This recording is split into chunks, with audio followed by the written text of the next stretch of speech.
Sumiklab ang tensyon sa pagitan ng mga relihista at mga pulisya sa tapat ng Aliw Theater sa Pasay City ngayong umaga ng Miyerkules, Hulyo 22.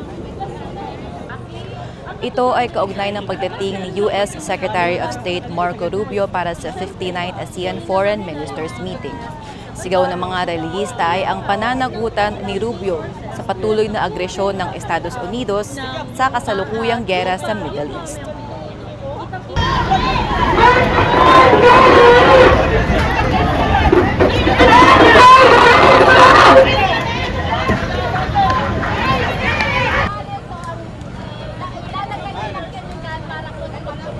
Isa rin sa mga kinukondena ng mga relihista ay ang Pax Silica Project na isang US-led international coalition kung saan sakop nito ang plano na mahigit 1,620 hektarya sa Economic Security Zone sa New Clark City sa Tarlac.